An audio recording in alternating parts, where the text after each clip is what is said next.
Muito boa tarde. Eu começo por dizer que é uma honra estar aqui nesta sessão. E é uma honra, eu até diria, é um privilégio e um gosto poder apresentar este novo livro do meu colega e amigo Carlos Oliveira. Obviamente também dirijo uma palavra de saudação à Almedina, aqui na pessoa da Ana Margarida Pinheiro, por mais este contributo para a difusão do conhecimento e, em particular, ao nível da área do marketing. Eu vou fazer a apresentação do livro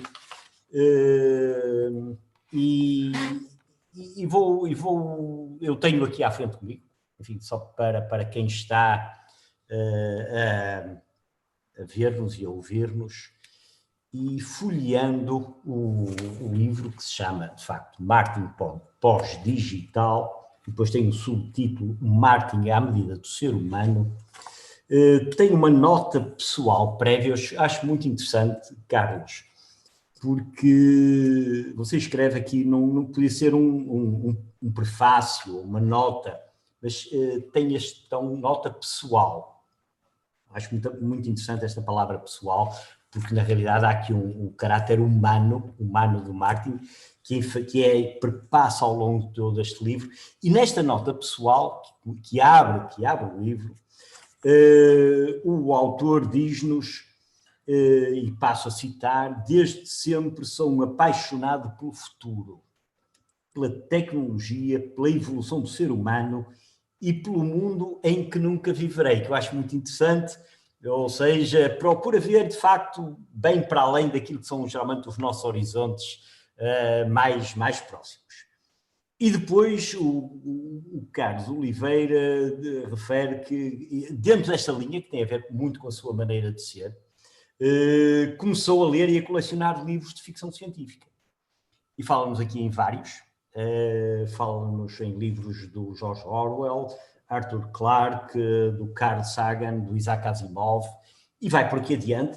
E depois, na página seguinte, esclarece-nos: atenção, isto não é só ficção científica, não é só livros de tecnologia, diz também que há muitos autores na área dos negócios e do marketing que o inspiraram. E fala-nos no Kotler, enfim, quase seria incontornável, o pai e a mãe do marketing, mas do Porter, do Peter Drucker, do Gary Hamel, enfim, de uma série de autores, inclusive do António Damasio, que não é do marketing, mas tem muito a ver com estas questões na parte da inteligência emocional, para além de grandes nomes dos negócios como o Steve Jobs, o Elon Musk, o Richard Branson, Bill Gates, etc. E, portanto, eu diria, o nosso autor dá-nos a conhecer, no fundo, um pouco daquilo que ele é como pessoa. E diz-nos, basicamente, que é um apaixonado pela ficção. Mas acrescentou o seguinte, que é muito interessante. O marketing pós-digital não é, nem pretende ser, um livro de ficção. Portanto, quem ler este livro não vai ler como quem lê um romance, e muito menos um livro especulativo sobre o futuro. É um livro de gestão. É um livro que se baseia na realidade atual e factual, nas melhores práticas que o marketing, a tecnologia e o digital nos têm vindo a aportar. Portanto, eu diria, nós temos aqui um livro que é uma ferramenta de gestão e, portanto, virado para o futuro, claramente,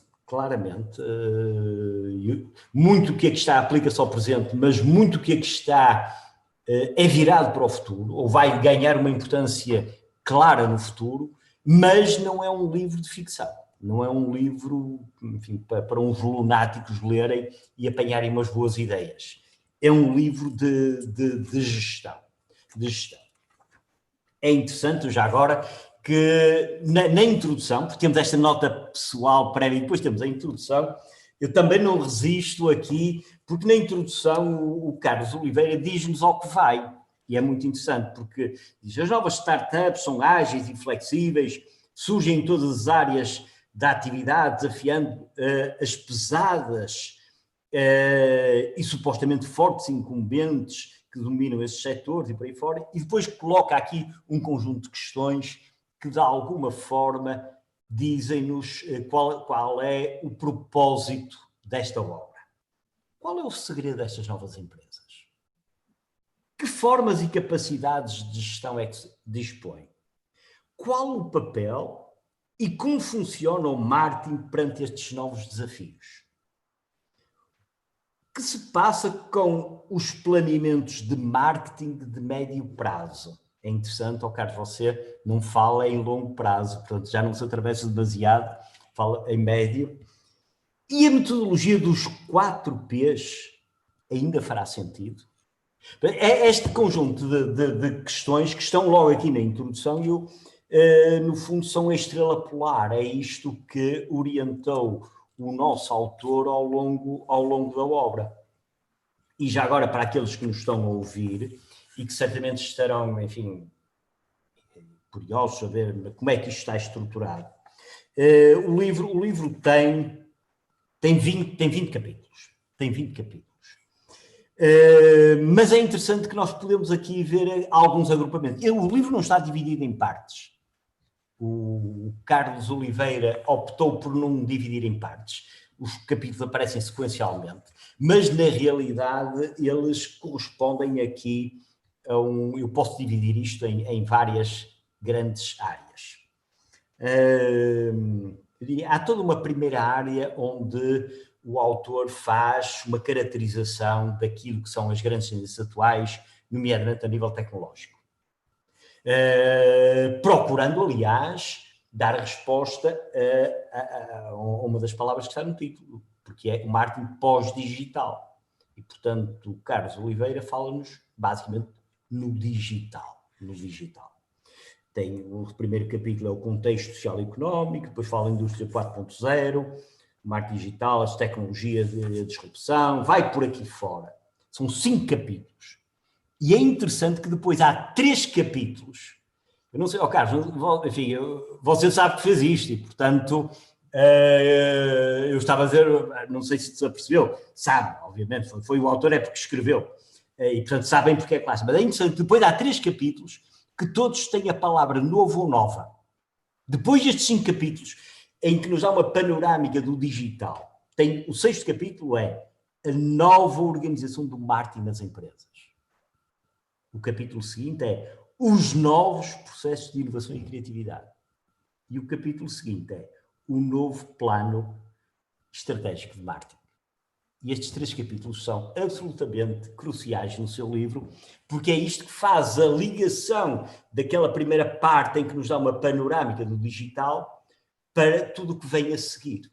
E tudo o que vem a seguir, nós que andamos nisto do marketing e muitos dos participantes neste webinar que andam nisto do marketing há muitos anos, sabem como é que os manuais de marketing se estruturam e eu vejo aqui um manual de marketing. Isto é, por isso é que o Carlos diz que isto não é ficção pura, isto é um livro de gestão, porque de facto não deixa de refletir aquilo que é, a partir daqui, concretamente estamos a falar do capítulo 9 para a frente, aquilo que é a organização normal dos grandes manuais, embora fuja a tudo aquilo que é a tradição e a linguagem usual. Mas só para dizer, o autor depois fala-nos na análise do mercado, da concorrência dos clientes, muitas vezes por aqui começam os grandes manuais, o consumidor. Aliás, este capítulo é escrito pelo professor Luís Moutinho, depois a questão da marca, e depois fala-nos na proposta de valor. Na nova proposta de valor, que são 3 E's que depois vou falar a seguir, que no fundo correspondem um bocadinho, ou se quiserem, é a evolução dos 4 P's. Depois fala-nos, enfim, da maneira como eu posso fazer o acompanhamento, que é daquilo que tradicionalmente se chama o controle de marketing. e depois tem aqui 2 capítulos que eu acho muito interessantes, que é o perfil do novo profissional e uma boa maneira para terminar, que é como é que será o futuro, what's next. Pronto, portanto, para aqueles que nos estão a ouvir, já ficam a perceber como é que o livro é organizado. Primeiro temos toda uma parte em que o Carlos Oliveira nos dá uma visão sobre o digital, o pós-digital e o impacto que isso pode ter na vida das empresas. Depois há aqueles 3 capítulos em que ele utiliza a palavra novo ou nova, são capítulos absolutamente que fazem a charneira, e depois tem aquilo que será mais ou menos a estrutura normal de um manual de marketing, mas obviamente neste contexto do pós-digital. Pronto.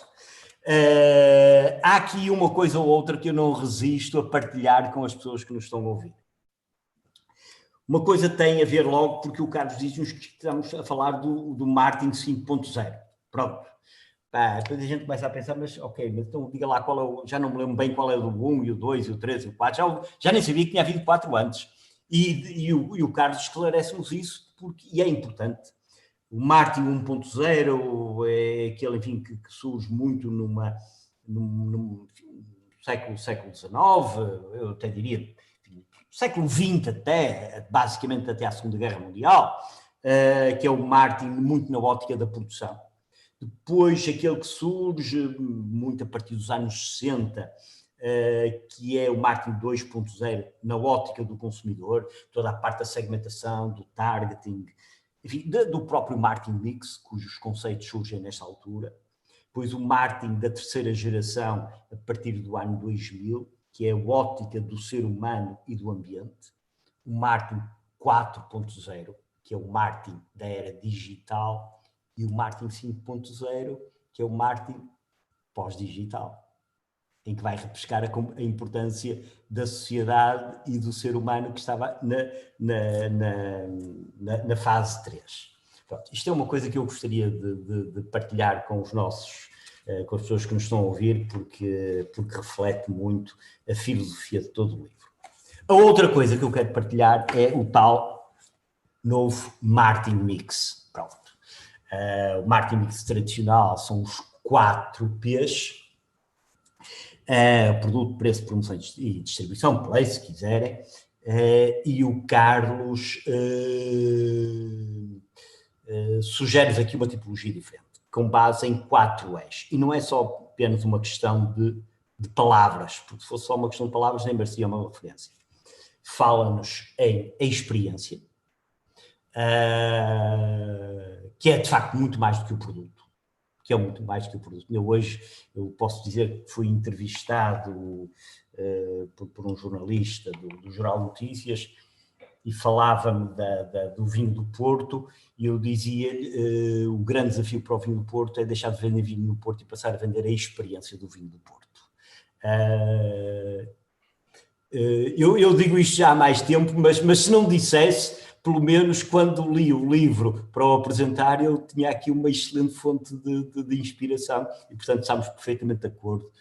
Hoje o grande desafio para as empresas é vender mais do que produtos e serviços, a experiência em que o produto ou o serviço é apenas provavelmente uma das partes da experiência. Depois temos o place, a distribuição, que aqui aparece como o every place, o que aliás remete muito para as estratégias de omnichannel, portanto a integração dos vários, a oferta de uma experiência integrada nas várias formas como as empresas atingem os clientes, o promotion, a promoção, que agora se transforma em engagement, e até numa certa evangelização, é claramente uma ótica relacional. Ao contrário da ótica tradicional, que é muito mais um monólogo em que as empresas falam para os clientes, e aquilo que se pretende agora é envolver os clientes através do diálogo e de uma gestão de relações. E depois a parte do preço, que se transforma agora no quarto E, que é o exchange. E na realidade é muito isso mais interessante falar no exchange, numa troca, porque verdadeiramente aquilo que se dá é uma troca. As empresas dão o produto o serviço ou a experiência, e os clientes dão um valor, ou dão um valor monetário. E aquilo que se espera é que a percepção que eles têm, e eles clientes têm, é que o dinheiro que levam, o valor que levam para casa é maior do que aquilo que pagaram. E, portanto, de facto, estamos aqui numa relação de troca. Isto só para aguçar enfim, a curiosidade de quem nos está a ouvir, e, portanto, o livro está recheadíssimo. Aliás, há estes 4 capítulos, sobre estes 4 eixos, que claramente são muitíssimo atuais, vale a pena ler. Portanto, é uma recomendação que eu faço, porque não é uma questão de semântica, claramente. É uma questão, nem é uma questão de percepção, é uma questão quase de mudança de paradigma. E depois vou terminar apenas citando algumas das coisas que estão no último capítulo, que têm a ver com What's Next. E neste capítulo vou realçar 2 ou 3 coisas que o Carlos Oliveira aqui escreve. Diz-nos que a tecnologia vai continuar a desempenhar um papel central na evolução dos negócios da sociedade. Eu também acho que sim. E, aliás, é interessante porque esta situação pandémica que atravessamos, ou que estamos ainda a atravessar, ainda veio acelerar mais esta tendência que já existia. E, aliás, é interessante que eu há bocado não referi, mas uma parte importante do livro foi escrita durante a época de confinamento. Portanto, ainda certamente que houve aqui alguma inspiração dessa parte. Portanto, o Carlos Oliveira diz-nos que a tecnologia está cá e é para ficar. E, em particular, ao nível do marketing, não há dúvidas de que ela vai ter um incremento muito significativo, não só na parte do e-commerce, não só na parte da gestão de relações, mas também em toda a parte do analytics, desde a utilização do Big Data, inteligência artificial, machine learning, etc. E depois, 2 páginas a seguir, o autor diz-nos, porque não é só a digital que vai ter um aumento grande, diz, a capacidade de imaginação, a inovação e a emoção de quem? Do ser humano, porque aí não pode ser das máquinas, não é? E também do profissional de marketing, vão continuar a desempenhar um papel crucial na evolução dos negócios e na satisfação do ser humano enquanto consumidor e ator de experiências da marca. Pronto. E isto reflete bem toda a postura. O digital é incontornável, vai ter um incremento enorme, mas, e esse é um desafio para nós, não é para as máquinas, é fazer com que estejamos à altura da evolução tecnológica. E para terminar, o Carlos Oliveira pergunta, é interessante que eu coloquei uma meia dúzia de questões que foram ele que escreveu no início, e ele também termina quase com uma pergunta, que é uma excelente maneira para terminar um livro, Carlos. Significa sempre que abre a porta para o seguinte, e portanto eu já quase que lhe perguntaria qual era o seguinte livro, mas o Carlos Oliveira diz-nos, e o que seguirá dentro de 10, 15 ou 20 anos? Certamente um marketing 6.0, estamos no 5, provavelmente será agora o 6. E obviamente diz, ninguém saberá responder ainda. Mas depois há aqui uma palavra, eu vou citar exatamente o que aqui está, porque há aqui uma palavra que eu acho que tem muito a ver com a sua maneira de dizer, ok? Você diz, desejavelmente um marketing continuamente sempre mais humano, ao serviço das organizações e da plena satisfação dos seres humanos. E a palavra que eu aqui realço é o desejavelmente. É que você aqui, não só aqui com o desejavelmente, não está a ser só um marketeer. Está a transmitir aquilo que é o seu desejo mais íntimo. Ou seja, está a ser um ser humano. Ou seja, está-nos a dar uma excelente razão para lermos o seu livro. E é por isso que eu digo que é uma honra e foi um prazer ler o livro, e é uma honra estar aqui para poder fazer estes comentários. Carlos, meus parabéns, muito obrigado. A Ana Margarida também, parabéns pela Almedina ter dado acolhimento a este fantástico projeto. Muito obrigada, professor.